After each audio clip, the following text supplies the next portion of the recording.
नील Bohr ने जब अपना मॉडल दिया था तो उसने बताया था इलेक्ट्रॉन न्यूक्लियस के अराउंड जिस सर्कुलर ऑर्बिटल में रिवॉल्व करता है, घूमता है, उसे सेल बोलते हैं। हेलो मेरे प्यारे बच्चों, कैसे हैं आप सब? आप सबका स्वागत है आपके प्रिय channel PC group online classes पर।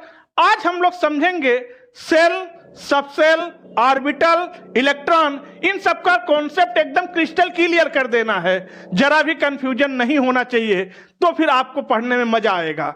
क्योंकि यहीं पर आप फंसते हैं, फिर आपको बोरिंग लगने लगता है, फिर आप किताब बंद करके एनसीईआरटी रख देते हैं। अब हमारे बस का केमिस्ट्री नहीं है। तो आइए क्लियर करते हैं कॉन्सेप्ट को। नील बोहर ने कहा था कि अगर ये न्यूक्लियस है सेंटर में, और न्यूक्लियस में न्यूट्रॉन और प्रोटॉन है, यानी न्यूक्लियस पॉजिटिवली चार्ज है, और न्यूक्लियस के अराउंड जो ये देख रहे हैं ये सेल हैं। ठीक, इन सेल को उसने नाम दिया KLMN, इस तरह से सेल का नाम दिया। इसे डिजिट में भी दे सकते थे, 1 2 3 4। उसने कहा जो ये सेल आप देख रहे हैं इनमें इलेक्ट्रॉन है, और ये इलेक्ट्रॉन न्यूक्लियस के अराउंड घूमेंगे, न्यूक्लियस के चारों तरफ घूमेंगे। ठीक है, लेकिन उसी में घूमेंगे जिसमें इलेक्ट्रॉन की एनर्जी कांस्टेंट रहेगी, यानी ड्यूरिंग द मोशन जब रिवॉल्व करेगा इलेक्ट्रॉन, उस समय न उसकी एनर्जी बढ़ेगी न एनर्जी घटेगी। ठीक है, अब समझिएगा बात को। अगर आप चैनल पर नए हैं तो आप चैनल को सब्सक्राइब कर लीजिएगा, वीडियो को लाइक कर दीजिएगा और बेल आइकन प्रेस कर दीजिएगा। आइए वीडियो को स्टार्ट करते हैं। बच्चों, ये जो सेल है आप देख रहे हैं KLMNO, इस तरह से और भी होते हैं।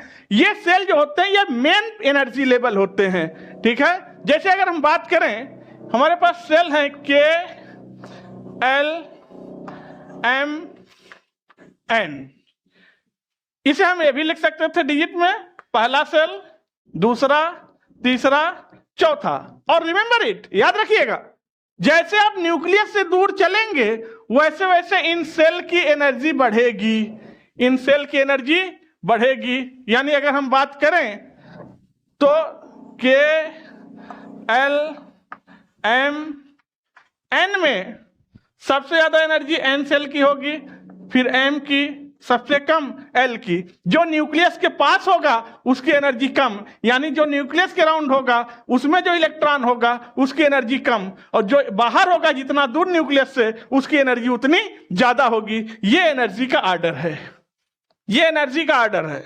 अब ध्यान से समझिएगा, जो सेल है ये सबसे बड़ी इकाई है। सबसे बड़ी इकाई क्या है? सेल। सेल के अंदर ही पाया जाता है सब सेल, सब सेल, और सब सेल के अंदर पाया जाता है ऑर्बिटल, और ऑर्बिटल के अंदर कहीं आराम से बैठा होता है इलेक्ट्रॉन। इलेक्ट्रॉन कॉन्सेप्ट को एकदम क्लियर करके चलेंगे। यानी अगर ये पहला सेल है तो पहले सेल में एक सबसेल होगा, shell main energy level, subshell sub energy level. ठीक है, अगर ये पहला सेल है तो पहला सेल में एक सबसेल होगा, यानी S सबसेल होगा। ठीक, अगर दूसरा सेल है तो इसमें दो सबसेल होंगे। देखिए, पहले सेल में एक सबसेल, दूसरे सेल में दो सबसेल, तीसरे सेल में तीन सबसेल, चौथे सेल में चार सबसेल, SPDF। यानी पहले सेल में S सबसेल, दूसरे में दो सबसेल S और P, तीसरे में S, P और D सबसेल, चौथे में S, P, D और F सबसेल। ध्यान रखिएगा, ये पहले सेल में है इसीलिए इसको लिखते हैं 1S। ये दूसरे सेल में है तो 2S एंड 2P, तीसरे सेल में है तो 3S, 3P, 3D, चौथे सेल के सबसेल हैं तो 4S, 4P, 4D and 4F। ध्यान दीजिएगा, जो ये सेल है, सेल को हम लोग कैसे रिप्रेजेंट करते हैं? N से। ठीक, और अगर हम पूछें number of subshell, number of subshell, subshell, तो ये होता है इन सेल, क्योंकि सेल में ही तो सबसेल होगा तो होगा N। यानी जितना सेल होगा उसके अंदर उतना ही सबसेल होगा। अगर पहला सेल तो उसके अंदर 1 सबसेल, दूसरा सेल तो उसके अंदर 2 सबसेल, तीसरा सेल उसके अंदर 3 सबसेल, चौथा सेल उसके अंदर 4 सबसेल। तो ये फार्मूला याद कर लो, number of subshell in shell equal to n। लेकिन अगर आपसे पूछे नंबर ऑफ ऑर्बिटल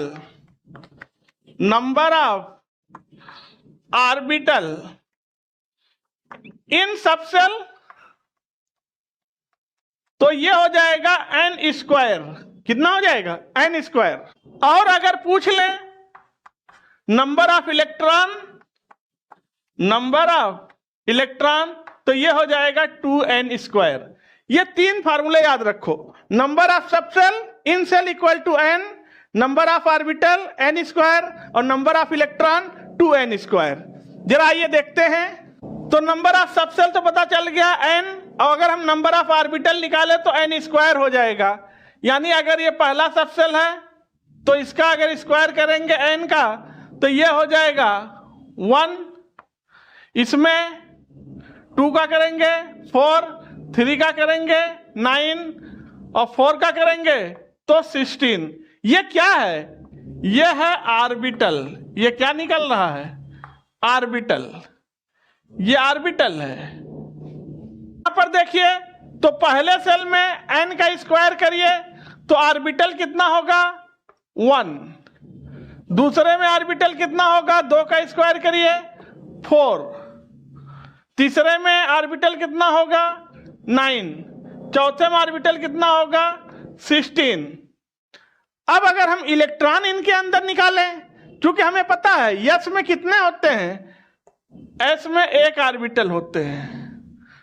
तो यहां पर देखिए s में 1 ऑर्बिटल और p में 3 ऑर्बिटल,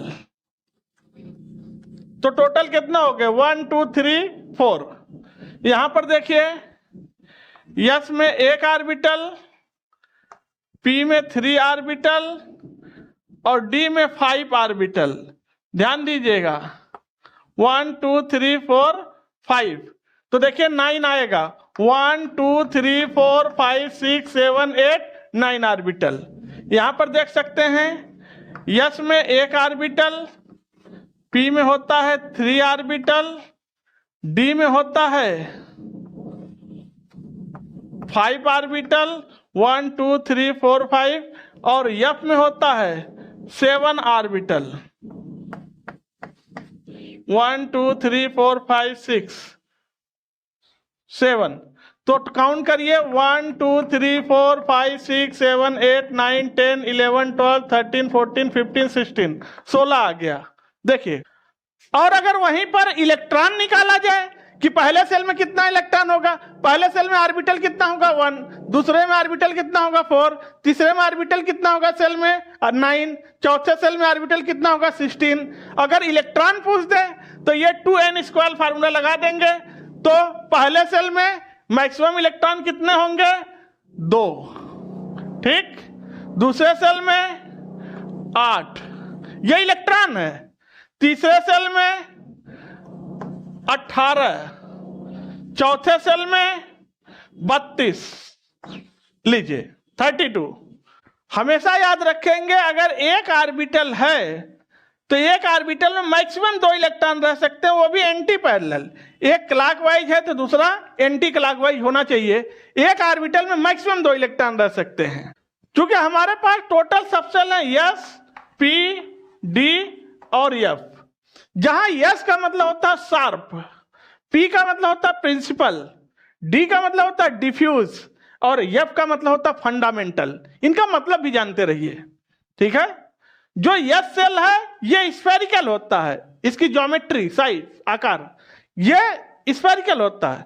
p जो होता है ये डंबल होता है, d डबल डंबल होता है और f कॉम्प्लेक्स कॉम्प्लिकेटेड होता है। अब चूंकि 3 फंडामेंटल पार्टिकल हमारे पास थे, कौन था भैया? Electron, proton, neutron.